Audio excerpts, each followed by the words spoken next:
On est une génération qui a toujours eu le ventre plein. Est-ce qu'il y a des plans en cas de rupture d'approvisionnement? Est-ce qu'il y a des stocks? Est-ce que les populations sont préparées?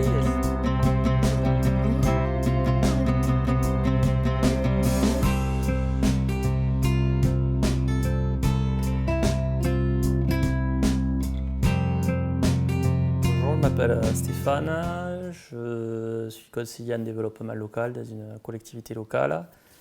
J'ai été conseiller général à une époque dans l'Aude. J'ai été pionnier du mouvement locavore il y a quelques années. J'avais fait le pari de ne me nourrir qu'avec des produits sur un rayon de 150 km autour de Castelnaudary pendant un an pour montrer notre degré de vulnérabilité par rapport aux approvisionnements. Voilà, et pour montrer notre faible autonomie alimentaire et les risques qui lui sont liés s'il y avait une rupture dans la chaîne d'approvisionnement de nos territoires, car même en milieu rural, nous sommes sous perfusion alimentaire. Donc qu'est-ce qui se passerait? Est-ce que les populations sont préparées? Est-ce qu'il y aurait des risques de troubles à l'ordre public liés évidemment à travers le continuum sécurité-défense à la sécurité nationale? Donc voilà, c'était pour mettre le doigt sur quelque chose que je pense être un impensé dans nos politiques d'aménagement du territoire et de préparation des populations. Donc pour moi, il y a un non-aménagement alimentaire des territoires et il y a une non-préparation des populations sur ce sujet. Donc voilà, j'ai souhaité, il y a 10 ans, à travers cette expérience-là, mettre un coup de projecteur sur ce sujet. Et voyant 10 ans après que ce sujet n'était toujours pas pris en compte par les politiques publiques, j'ai fait un master spécialisé en gestion des risques sur les territoires et j'en ai fait un mémoire donc de recherche.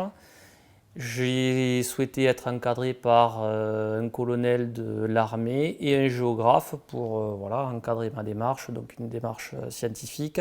Et j'ai voulu prendre la température de ce sujet dans les endroits où logiquement il se pose et il se traite. Est-ce que dans les ministères, dans les syndicats agricoles, dans les spécialistes des risques, chez les historiens, l'armée et autres services de l'État, est-ce que cette question se pose, c'est-à-dire la non-territorialisation de la production et de la consommation alimentaire à travers le continuum sécurité-défense? Est-ce que c'est risqué de ne pas produire à côté de là où on consomme?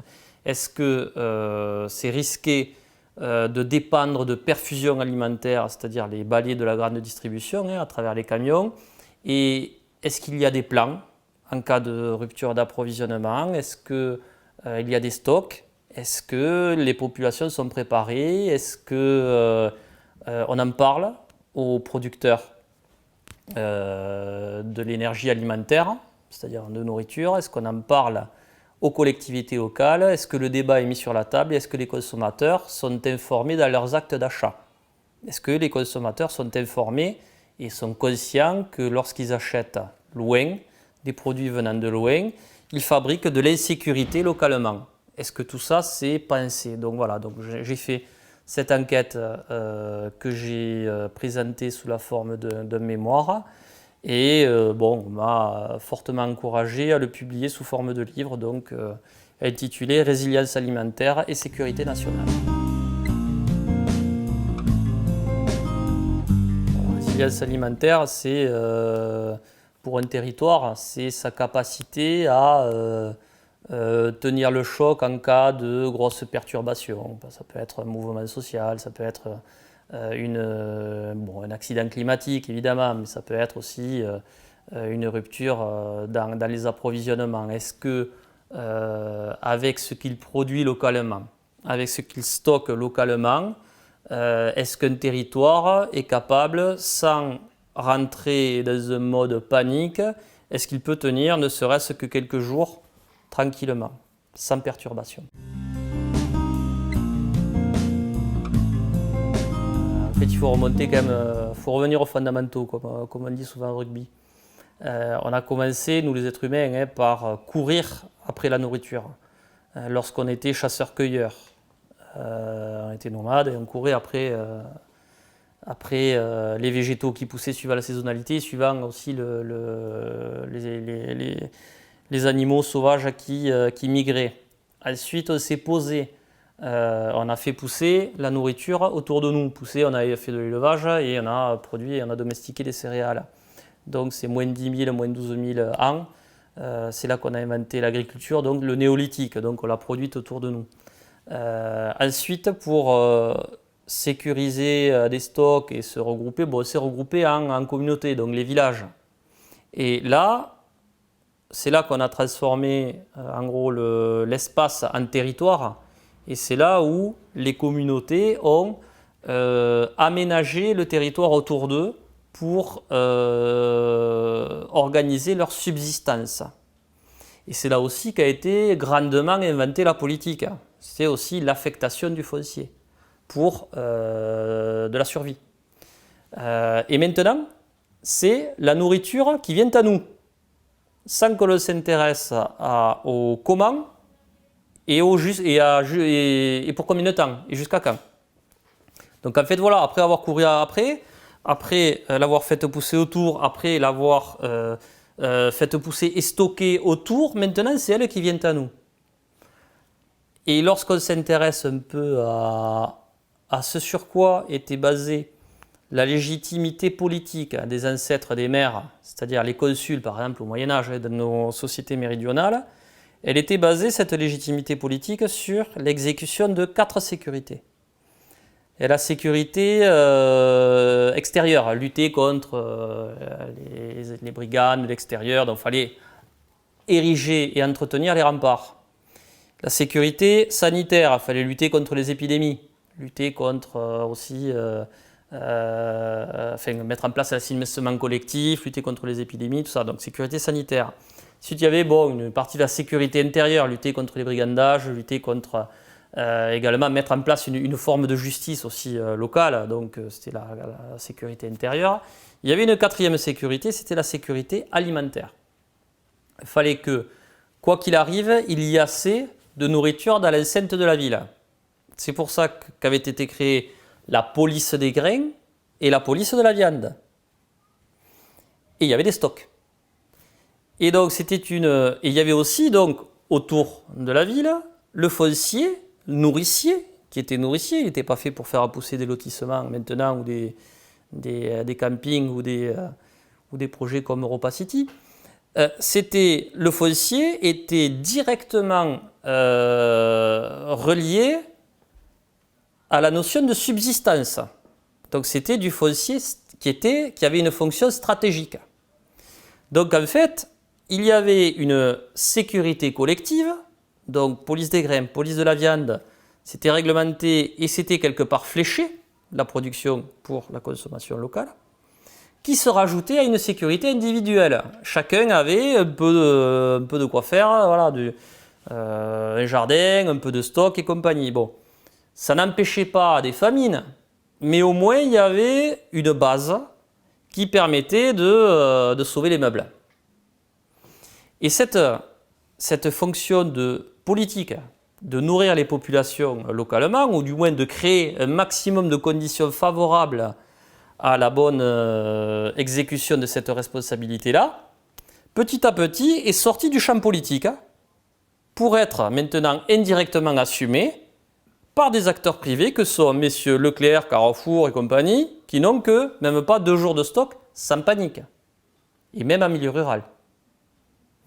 Donc en fait, on se rend compte, lorsqu'on s'y intéresse un peu, que cette fonction-là, qui était éminemment stratégique, où on reliait ressources et sécurité, eh bien, depuis l'accès aux énergies fossiles, c'est-à-dire que j'appelle les énergies faciles, on a complètement oublié cela et on pense que ça viendra toujours de quelque part. On n'a pas besoin de s'en occuper, le marché s'occupera de tout, et puis d'abord il doit avoir un plan, enfin bon voilà.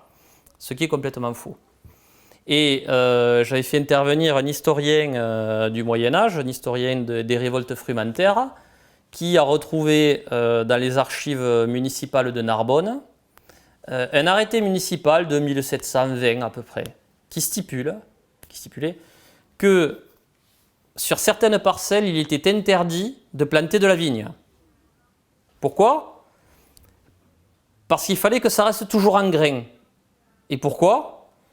parce qu'ils avaient le souvenir collectif d'une disette qui s'était déroulée en 1709. Donc du coup, c'était réglementé, et donc en fait, le foncier n'était pas fait pour faire autre chose que du nourricier. Après arrive Napoléon, qui dit, bon ben voilà, les maires, tout ça, c'est des contre-pouvoirs, j'en veux pas, c'est moi qui les nomme. Et je leur enlève des prérogatives. Et en même temps, ça a correspondu au développement des transports avec les énergies faciles, qui a fait que, on s'est de plus en plus spécialisé dans les territoires et qu'on a fait venir de plus en plus loin, et d'ailleurs, la nourriture. Arrive Mitterrand en 81, et qui dit, voilà, vous les territoires, je vous redonne du pouvoir, je fais les lois de décentralisation, et à vous les maires, je vous redonne beaucoup plus de pouvoir, dont du pouvoir encore plus élargi pour affecter le foncier, faire les documents d'urbanisme, les plans d'occupation des sols, schéma directeur et compagnie. Mais ce n'est pas pour autant que les descendants des consuls, c'est-à-dire les maires d'aujourd'hui, ont pris en charge ce sur quoi était basée la responsabilité politique de leurs ancêtres. Le foncier nourricier n'a pas fait partie de leurs préoccupations. Or, dans ces documents de planification, qu'est-ce qu'on retrouve? Il nous faudra tant de crèches, il nous faudra tant de zones d'activité, tant de réseaux, tant de bibliothèques, tant de routes et compagnie. Et cette fonction stratégique du foncier nourricier, ne fait pas partie encore des politiques. Et le foncier est resté la variable d'ajustement de toutes les autres politiques. Là, lorsqu'on s'intéresse un peu à l'autonomie alimentaire de nos aires urbaines, là, par exemple, il y a des études qui sont sorties, et il n'y a que 2% d'autonomie alimentaire dans les aires urbaines. Par exemple, Avignon, championne de France, c'est à peu près 8%.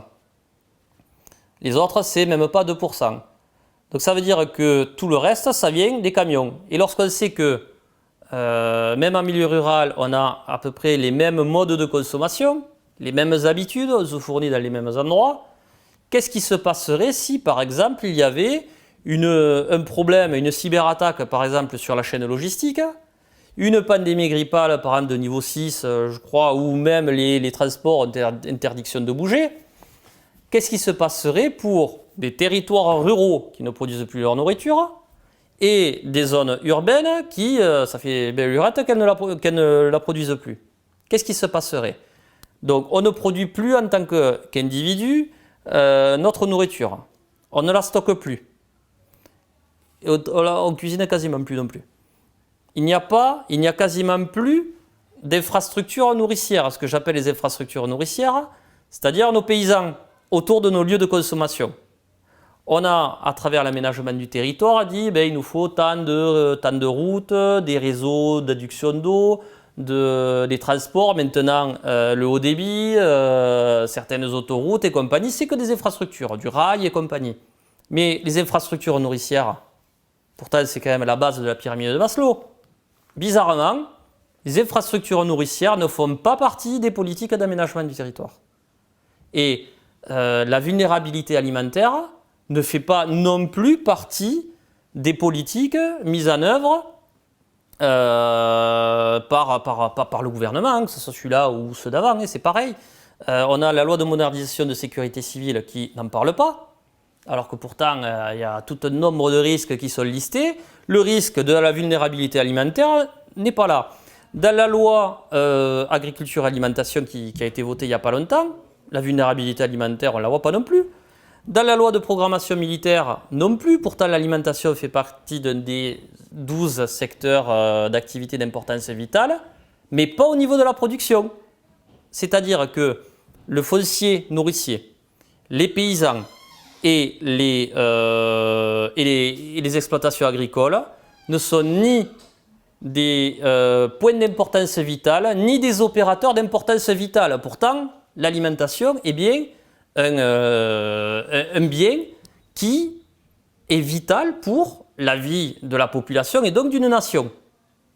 Donc là, en listant un peu tout ça, j'ai vu que l'alimentation est un trou dans la raquette, hein, dans les politiques publiques, qui se rajoute à une non-préparation des populations et au fait que les grandes surfaces n'ont que même pas 2 jours de stock devant elles, qu'il n'y a pas non plus de stock stratégique des collectivités locales et qu'il n'y a pas non plus de stock alimentaire stratégique d'État. Donc 0 plus 0 plus 0 plus 0 plus 0 égale la tête à Toto.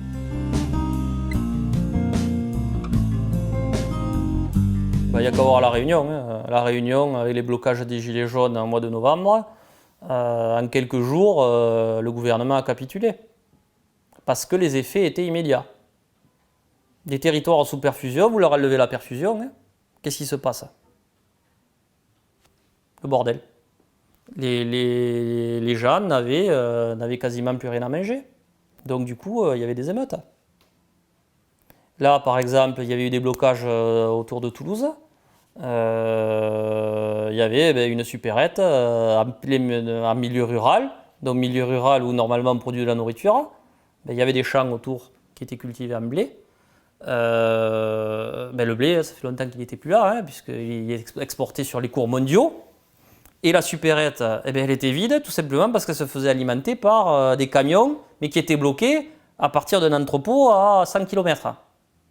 Donc on en arrive à des aberrations, quoi, hein, je veux dire, des aberrations complètes.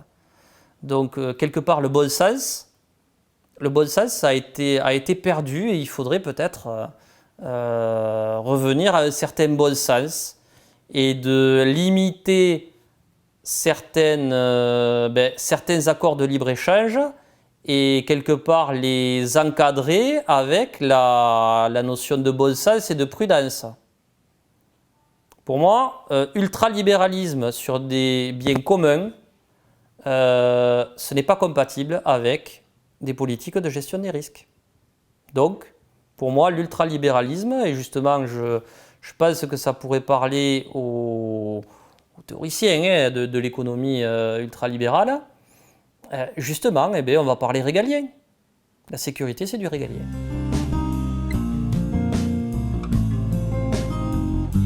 Approvisionnement alimentaire et production alimentaire, ce sont 2 mondes différents.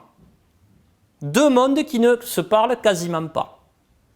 Donc c'est ce que j'ai voulu prouver et mesurer dans le cadre de mon enquête. Et donc j'ai parcouru les ministères, syndicats agricoles, gestionnaires des risques, des diététiciens nutritionnistes, historiens, voilà quoi. Donc en fait, j'ai eu des taux de retour mais incroyables. J'ai eu plus de 50% de retour. Alors pour ceux qui ont l'habitude de faire des enquêtes, lorsqu'on a 5-6% de retour, on est content. Et là, j'en ai eu plus de 50%. Donc là, je me suis dit, je pense avoir raison au-delà de ce que je pensais. Parce que lorsqu'il y a 10 ans, j'avais fait cette expérience de locavore, j'avais montré que produire et manger local, c'est bon pour l'économie, c'est bon pour l'écologie et c'est bon pour le lien social. Mais 10 ans après, alors que j'avais amené, dans le cadre de mon expérience de locavore, lorsque j'avais mangé local pendant 1 an, plus de café, plus de chocolat, plus de bananes, j'avais souhaité mettre un coup de projecteur justement sur cette vulnérabilité-là, et j'étais passé énormément dans énormément de médias, tout ça. Mais 10 ans après, et alors que j'avais été élu conseiller général de l'Aude et conseiller municipal, en ayant vu que ce sujet avait été pris en compte, mais localement complètement récupéré, mais coquille vide, l'emballage avait été récupéré, mais dedans, il n'y a quasiment rien.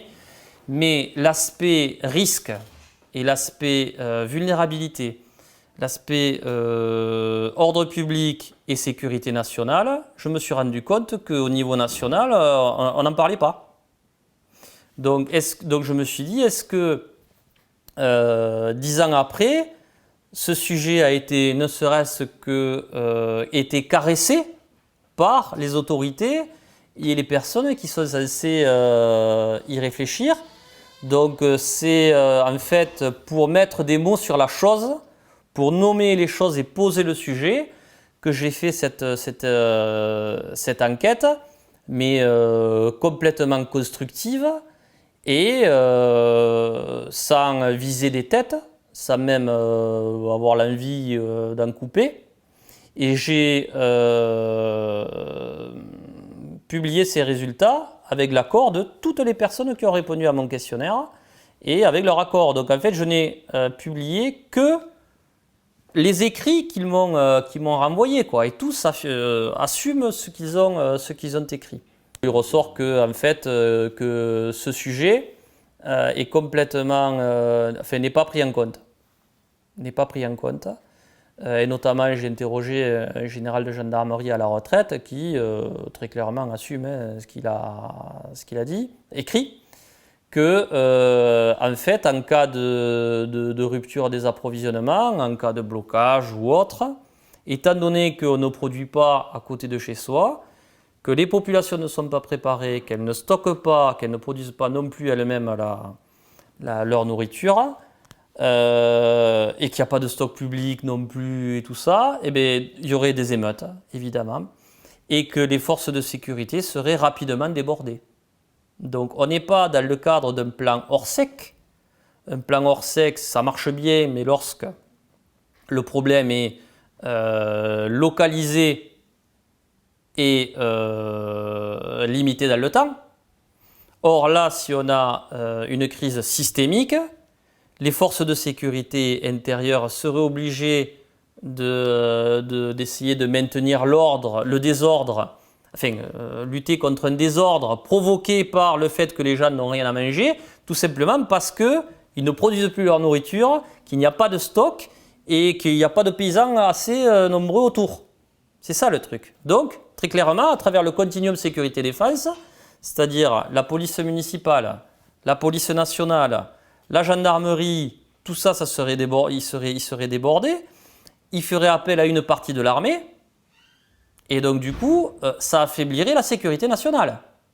Donc un désordre interne fragilise évidemment un système de défense. Donc pour moi, la non-territorialisation de la production et de la consommation alimentaire, surtout s'il n'y a pas de préparation des populations, pour moi, ça concerne le continuum sécurité-défense et donc la sécurité nationale. Donc cette non-territorialisation de la production et de la consommation alimentaire, additionnée à une non-préparation des populations, ça devrait être regardé avec les lunettes de la sécurité nationale. Donc avec les lunettes du régalien.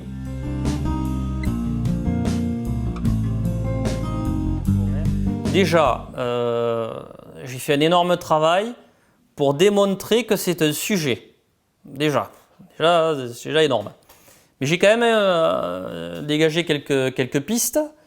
Pour moi, déjà, une des premières choses à faire, c'est de faire inscrire à l'agenda du Conseil de défense et de sécurité nationale ce sujet. Ce sujet, de la façon dont je l'ai amené, a intéressé des sénateurs et sénatrices, et notamment une en particulier, une sénatrice de Lot-et-Garonne, Françoise Laborde, qui a déposé un projet de résolution au Sénat là, au mois de juin. Et elle fait le constat donc, que j'ai fait. Elle s'est basée complètement sur mon livre. D'ailleurs, le nom de la résolution correspond au nom de mon livre. Elle brosse donc ce même diagnostic et elle trace certaines pistes. Et pour elle,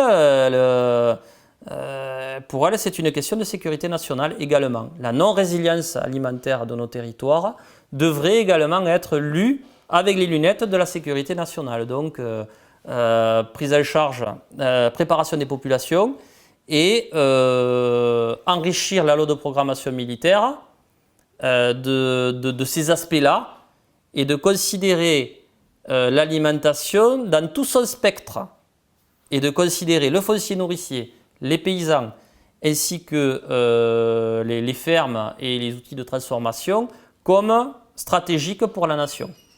Et de geler le foncier nourricier. Préparer les populations réviser la loi de modernisation de la sécurité civile, où il est très clairement dit en 2004 que le citoyen est coproducteur aussi de sa propre sécurité. Donc moi, quelque part, j'ai pris au mot la loi, hein, puisque chaque citoyen est appelé à informer sur des dangers et aussi des vulnérabilités. Donc moi, avec ce livre et cette enquête, quelque part, j'ai fait ma part. Même si je suis pompier volontaire, bon, ben, voilà, je l'ai fait, mais sous cet angle-là. Mais le consommateur aussi, il a un rôle. Il a encore un rôle à jouer à travers le fléchage de sa consommation. Lorsque on ne consomme pas local, lorsqu'on ne consomme pas des productions locales, on fabrique de l'insécurité localement. Si on achète des produits qui viennent de loin, eh bien, on contribue à faire fondre le nombre des producteurs locaux. C'est comme un muscle que l'on n'entretient pas. Au bout d'un moment, ils fond. Et là, c'est ce qu'on a fait avec les paysans depuis 60 ans. C'est-à-dire à force de ne plus leur acheter leur production ou alors à force d'avoir des productions en dessous des coûts de production, mais très concrètement, leur nombre et leur présence a fondu. Donc on se retrouve avec des territoires qui n'ont plus de fonction nutritive. Ils n'ont plus d'infrastructures nourricières, nos territoires. Donc tout ça, ça marche tant que la perfusion fonctionne. Mais s'il y a un problème sur la perfusion, eh bien on se retrouve tout seul, on n'a plus de producteurs autour, et comme on ne produit plus notre nourriture, et comme le marché ne peut plus répondre d'une certaine façon, comme Papa État n'a pas de plan pour ça, comme les collectivités locales n'ont pas de plan pour ça, eh bien qu'est-ce qu'on fait avec un désert alimentaire autour de nous? Comment on fait? C'est ça le truc, et ça c'est pas pour se faire plaisir, pour avoir peur, hein. C'est pas du tout ça. C'est que ça peut arriver. Et depuis que le monde est monde, on n'a pas changé de besoins physiologiques. On a les mêmes. Ce sont des invariants. On a besoin de se nourrir. Et on a toujours eu au moins un minimum autour de soi. Là, on ne l'a pas. Mais on fait confiance à des systèmes, à des structures qui n'ont pas forcément de plan. Et j'ai l'impression que chaque monde croit que l'autre fait. Il faudrait presque inventer un nouveau mot qui caractérise l'idée suivante, c'est que chaque monde croit que l'autre monde a un plan pour ça. Et très concrètement, j'ai la certitude que personne n'a un plan depuis que nous sommes dans une sorte d'ébriété énergétique, depuis que nous sommes gavés et bourrés au pétrole, qui fait que cette facilité nous fait croire, comme des toxicomanes, que en fait tout viendra, on est addict complet et on est une génération qui n'a pas connu la guerre, qui a toujours eu le ventre plein, et au niveau de nos administrations, de nos élus, c'est la même chose puisqu'ils sont à l'image des citoyens qui les mettent en place. Donc voilà, je ne suis pas là pour couper des têtes, hein, mais au moins posons le sujet. Il y a quand même des choses mes constats font que je suis persuadé que l'ultralibéralisme pour tout et n'importe quoi, et notamment pour la nourriture, c'est complètement incompatible avec une politique de gestion et de prévention des risques. C'est pas possible. C'est-à-dire que faire confiance à des perfusions pour faire venir de loin toujours une nourriture sur laquelle on n'a plus la main, ce n'est pas sage. Gouverner, c'est prévoir. Est-ce que cette question est prévue? Donc voilà, je suis dans une logique de coproduction de sécurité. Et ressources et sécurité ont toujours été liées. Et là, on rentre dans un monde qui fait qu'on va de plus en plus se rendre compte, en plus, réchauffement climatique, augmentation du prix de l'énergie, voire avec la géopolitique, peut-être un non-accès ou un moins bon accès à cette ressource que nous n'avons pas sur place et dont on dépend pour tout. On va se dire que externaliser tout, perdre la main sur tout, eh bien, ce n'est pas sage et on risque de se retrouver tout nu. Donc voilà, donc c'est plutôt un lancement d'alerte argumenté en traçant des pistes, mais à condition qu'on soit tous autour de la table. Et moi je souhaite qu'on reste dans un cadre démocratique, hein. Mais si,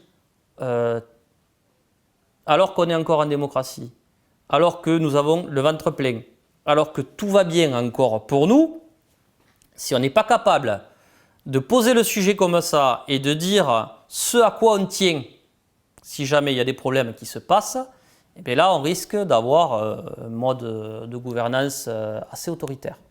Et les faits risquent de nous conduire à des modes d'organisation de société que nous ne souhaitons pas actuellement.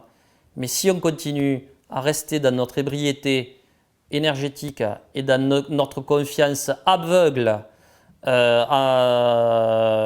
dans des systèmes dans lesquels on a tout délégué, c'est-à-dire des structures collectives qui ont de moins en moins de moyens et le marché, eh bien on n'ira pas loin. Harari, dans son livre Sapiens, il explique très bien que petit à petit, on est passé la satisfaction des besoins a commencé par la famille. Ensuite, ça a été élargi aux communautés, donc famille élargie, voilà, aux communautés. Ensuite, ça a été à l'échelle d'un territoire, et ensuite sont arrivés les États-nations. Et ensuite, le marché. Donc en fait, maintenant, lorsqu'on se casse la jambe, lorsqu'on a un prêt à faire ou je sais pas quoi, on fait appel. On ne fait plus appel à la famille, on ne fait plus appel aux communautés, on ne fait plus appel au territoire, on fait appel à Papa État, qui a les assistantes sociales, services de secours et tout ça, et le marché au niveau des produits, des emprunts bancaires, etc. Si par exemple, comme au niveau de l'alimentation, si le marché connaît une avarie au niveau de la chaîne logistique ou autre, ou si les produits deviennent de plus en plus chers, on va se tourner vers Papa État. Papa État à qui on demande de tout, l'État-providence. On veut moins d'État, mais on lui demande de tout, on le veut responsable de tout, voilà. Mais si l'État n'a pas de plan là-dessus et n'a plus les moyens de fournir les services de base, et bien là, on va faire le chemin inverse. Donc marché, État, on va revenir vers le territoire. Ah, le territoire, mais qu'est-ce qu'on en a fait entre-temps? On a artificialisé les meilleures terres. L'accès à l'eau, bonjour quoi. Les compétences, est-ce qu'on les a encore? Les outils de transformation, est-ce qu'on les a? Voilà, donc, ah ben non, un territoire, non, alors on va se retourner vers, là encore, chemin inverse, les communautés. Ah ouais, le vivre ensemble, est-ce qu'on est encore en communauté? Vraiment? Ah bon, il n'y a pas ça, mais la famille, ah ouais, on a notre famille là autour et compagnie. Donc en fait, ce sont vraiment des questions que je me pose lorsqu'on oublie le territoire, lorsqu'on néglige la géographie, et la géographie, on l'a malmenée, on l'a méprisée, on l'a oubliée depuis qu'on a accès à cette énergie facile, qu'est le pétrole, et bien du coup on sera bien content de l'avoir, si jamais le marché et l'État sont défaillants. C'est pour ça que dès maintenant, il faut s'organiser pour préserver nos territoires. C'est depuis justement, comme le dit le Bruno Latour, nos territoires, on n'en retire plus notre subsistance. On ne vit plus de nos territoires puisque les ressources, on les fait venir d'ailleurs. Donc du coup, on se permet de le malmener, notre territoire. Donc de détruire les terres, de détruire les arbres, de détruire voilà, les paysages ou autres. On s'en fout, on fait venir les ressources d'ailleurs. Or, si on n'a plus accès à cette énergie magique et si les services de l'État ne sont plus efficients, eh bien, ça sera à partir du territoire qu'il faudra reconstruire l'essentiel. Mais là, qu'est-ce qu'on en aura fait? Donc c'est pour ça que dès maintenant, il faut arrêter les dégâts, devenir un peu plus sobre et tout simplement refaire de la politique. Refaire de la politique, mais en collectif. C'est-à-dire sanctuariser ce qu'on appelle les biens communs, mais dans tous les territoires.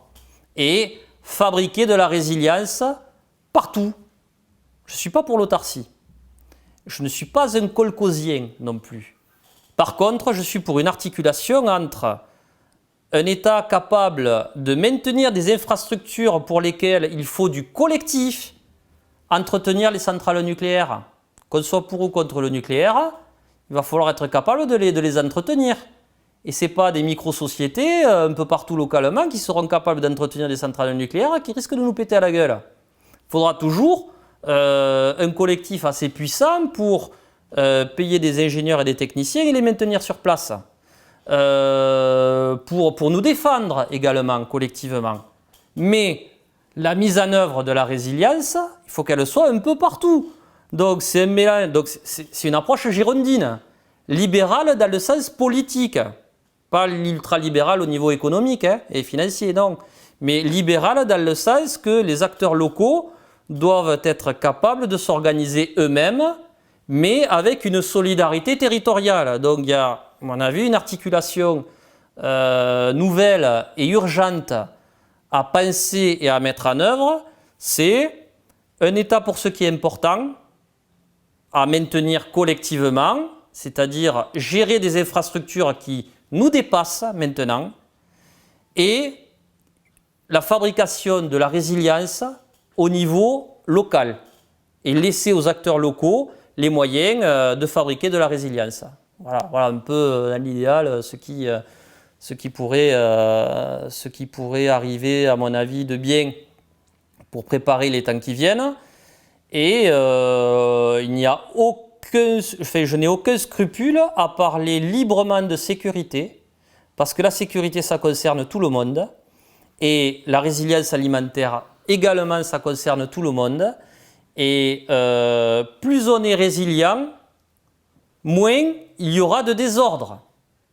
Et il faut écouter les personnes qui sont en charge de la sécurité, que ce soit sécurité civile, pompiers, policiers, militaires, pour faire de la prévention. Je le répète, pour faire de la prévention.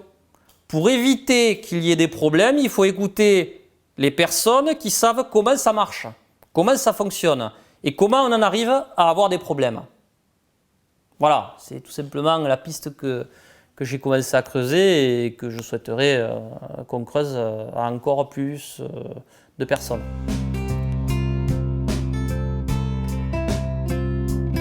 Dès maintenant, il faut s'organiser pour préserver nos territoires. Il faut arrêter les dégâts, devenir un peu plus sobre et tout simplement refaire de la politique. Et fabriquer de la résilience partout.